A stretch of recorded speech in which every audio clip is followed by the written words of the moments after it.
નમસ્કાર મિત્રો, અમારી યુટ્યુબ ચેનલમાં તમારું સ્વાગત છે। તો મિત્રો, તમે પણ જો સરકારી ભરતીની તૈયારી કરતા હોય અને રોજબરોજની સરકારી ભરતીની અપડેટ્સ મેળવવા માંગતા હોય તો આ ચેનલને તમે સબસ્ક્રાઇબ કરી બેલ આઇકન પ્રેસ કરી નોટિફિકેશન ઓન કરી દેજો। આટલું કરવાથી મિત્રો સરકારી ભરતીની કોઈ પણ જે નવી અપડેટ આવશે તે સૌથી પહેલા તમારા સુધી પહોંચી જશે। તો ચાલો આપણે આજની અપડેટ જોઈએ। તો અહીં તમે સ્પષ્ટ સ્ક્રીન ઉપર જોઈ શકો છો, સેન્ટ્રલ યુનિવર્સિટીમાં 5000 થી પણ વધુ શિક્ષક પદ ખાલી પડી ગયા છે।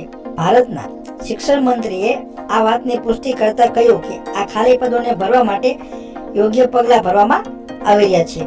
તેમણે આ પણ જણાવ્યું છે કે સરકાર જલ્દીથી આ પદ માટે નિયુક્તિની પ્રક્રિયા છે તે તેજ કરશે, જેથી ઉચ્ચ શિક્ષણ સંસ્થાઓમાં શૈક્ષણિક ગુણવત્તા છે તે જાળવી શકાશે। અને આ સાથે શિક્ષણ મંત્રીએ જણાવેલું છે કે સેન્ટ્રલ યુનિવર્સિટીમાં 5000 થી પણ વધુ શિક્ષકોની જગ્યાઓ છે તે ખાલી છે, પરંતુ છેલ્લા કેટલાક સમયગાળા દરમિયાન 7650 થી પણ વધુ જે જગ્યાઓ છે તે ભરી દેવામાં આવી છે। અને આ સાથે તે પણ કહ્યું હતું કે શિક્ષણ મંત્રાલય સતત આ દિશામાં કામ છે તે કરી રહ્યું છે અને વધુ જગ્યાઓ માટે ભરતી કરવાની પ્રક્રિયા માટે પગલાં લેવામાં આવી રહ્યા છે, જેથી શૈક્ષણિક ગુણવત્તા છે તેના પર કોઈ પ્રભાવ છે તે ના પડે। અને સરકારનું લક્ષ્ય છે કે ઝડપથી ખાલી જગ્યાઓને ભરી શકાય અને ઉચ્ચ શિક્ષણ સંસ્થાઓમાં શિક્ષકોની જે અભાવ છે તે શિક્ષકોનો અભાવ છે તે દૂર કરી શકાય।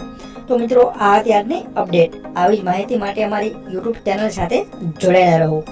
જય હિન્દ, જય ભારત।